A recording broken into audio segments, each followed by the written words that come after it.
Hi, everybody. Thanks for tuning in. This week is Parshas Tavo. We're 2 weeks out to Rosh Hashanah. Parshas Tavo is usually read 2 weeks before Rosh Hashanah.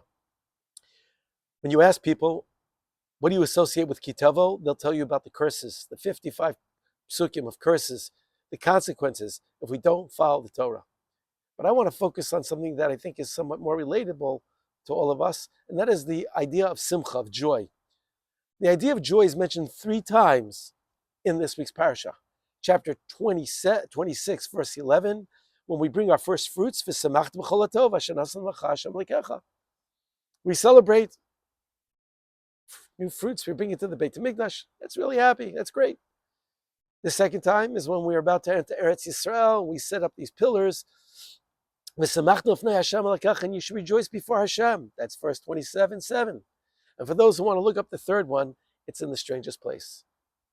The idea of simcha is mentioned in the middle of the curses. In chapter 28, verse 47, it says, you know why these curses come upon you? Because you didn't bother serving God with simcha and joy. You didn't bring joy and simcha to your avodas Hashem, to your keeping Shabbos, to your kibbut aim, to keeping kashrus. Oh, I got to do this now. Because we didn't have the right attitude.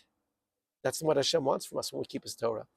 And Rabbi Avad Yosef explains, and he elaborates on this, and he says, it's having a negative attitude towards your service to Hashem and mitzvot. You see it that it's cumbersome. You see that it's burdensome. And therefore, there's no room for joy if you think it's something you really don't want to do and that you don't like. That reminds me of the Medrash that tells us that when the bird was created, it was created without wings. And it complained to Hashem and it davened to Hashem and said, Hashem, I'm hopping around and I can barely escape my enemies. And this is really hard. Can you help me out a little bit? And the next day, the bird wakes up with some heavy loads on his shoulders, not realizing there were wings. And he starts to complain to Hashem. He said, Hashem, I just asked you yesterday, can you please help me get away from my enemies a little bit easier? And now you've burdened me with these extra weights on my back. And Hashem says, they are wings. Learn how to use them, and you will soar, and you will fly high above your enemies. That's the idea that we should take, and that's the attitude. The Torah, the mitzvos, are our wings for us to soar above our enemies, closer to Hashem, whatever way you want to take it. But it's about having the right attitude. We're talking about right attitude right before Rosh Hashanah. What does that have to do with simcha?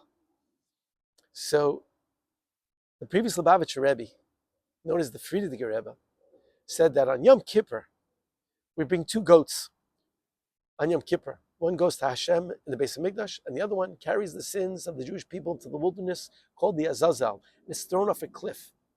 So the Rebbe says that goat represents all the negative vibes that we have, and a person has. And on Yom Kippur, and for the whole year, we should try to discard those negative vibes, to get them out of our lives, no matter how we can do it, to make room for the simcha, the joy that we should bring at every moment, every time we have the opportunity to make a bracha, to do a mitzvah, to daven, Avos Yisrael, Bikur Cholim, you name it. Anyway, attitude of gratitude. If you like what you hear, please pass it on. Just hit the button down if you'd like to subscribe. Shabbat Shalom.